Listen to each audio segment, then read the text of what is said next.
why corporate women struggle to build their own business, and what actually fixes it. The women who actually build something lasting, they're not the ones with the most talent, the most time, or the cleanest strategy. They're the ones who figured out how to keep going when nothing seemed to be working. That is the thing nobody tells you before you leave your corporate job. And by the end of this video, you are going to understand exactly what the difference is. But it only makes sense once you've seen the full picture. So stick around. By the end of this video, I want you to feel settled, not hyped up, not handed like a 12-step framework, just settled into a clearer understanding of what is actually happening when entrepreneurship gets hard and what to do about it without spiraling. I've worked with over 200 businesses across my career, and the pattern I kept seeing wasn't about skill.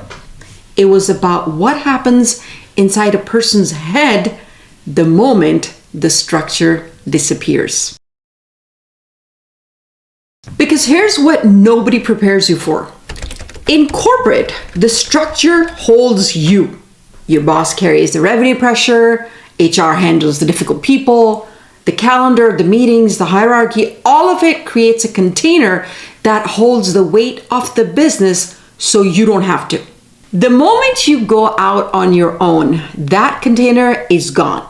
And if you don't build a new one, your nervous system will try to manage the chaos instead, which means fear starts making your decisions, not strategy.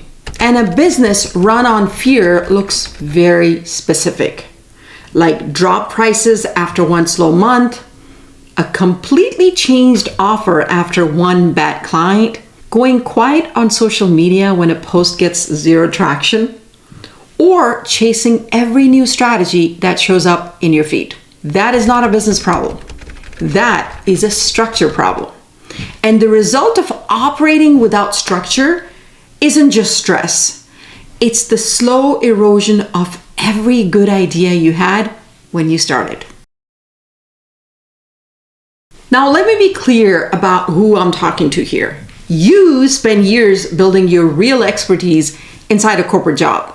You were good at what you did, your managers knew it, your colleagues knew it, and somewhere in the back of your mind, you knew your skills were worth more than a salary. But translating that into a business feels harder than it should. Not because you lack anything, because nobody told you that the hardest part of going solo isn't the work. It's holding yourself steady when the structure that used to hold you is gone. Real talk for a second. I am not talking to you from a comfortable distance. I've had the slow months, the client who disappeared without a word, the launch that did not land. And every single one of those moments came with the same question underneath it. Am I doing this wrong? The answer almost every time was no.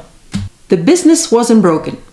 I just had not yet built the internal and the operational structure to hold the weight of running my own thing. The overthinking that follows those hard moments, that is the actual damage, not the slow month, the spiral after the slow month. So I'm going to give you 3 things that actually work, and I've done this myself, all right? Number 1, the first thing is to stop treating every hard moment like a signal to pivot. A slow week is not a sign to quit. A difficult client is not a sign your offer is wrong. It is just a hard moment. Let it be exactly that and nothing more. The trap is making major decisions inside the discomfort, because every decision made from fear costs you more than the hard moment ever would have on its own. Overthinking this step looks like a complete rebrand every time engagement drops. It costs you your positioning, your consistency, and your audience's trust, all in one panicked afternoon. The women I see build something real are the ones who can sit in discomfort without immediately dismantling what they've built. And the second thing is to build systems so your business doesn't depend on your emotional state. When your leads come in automatically, when follow-ups happen without you manually chasing every thread, when revenue doesn't stop because you had a hard week, you get something back that most solo founders don't even realize they have lost. You get peace. You stop running on adrenaline and start running on something that actually holds. And it would be a disservice to my fellow one-person businesses if I didn't mention this. Business Navigator is what I built for exactly this moment. It's a 17-sheet operating system for solo founders with a Claude-powered AI built right in it. And it functions like your Monday morning business brain. Structured, clear, and running even when you're not at your best. It is not a planner, it is a system. And for any founder who is tired of being scattered and ready to be structured instead, it is the most practical next step I know.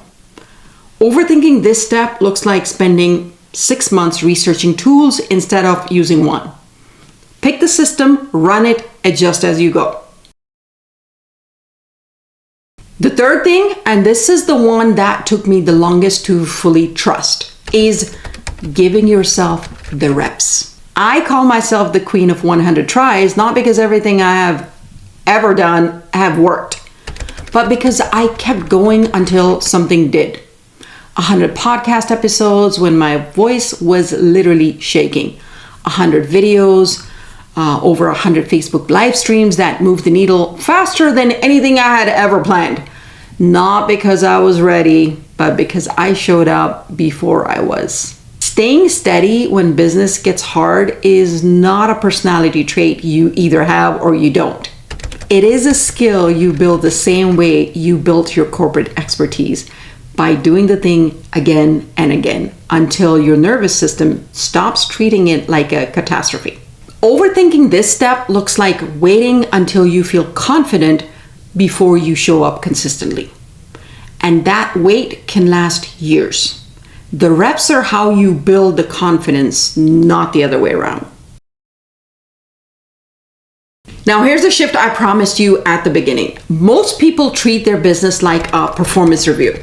Every slow month is a failure. Every piece of criticism is proof they don't belong here.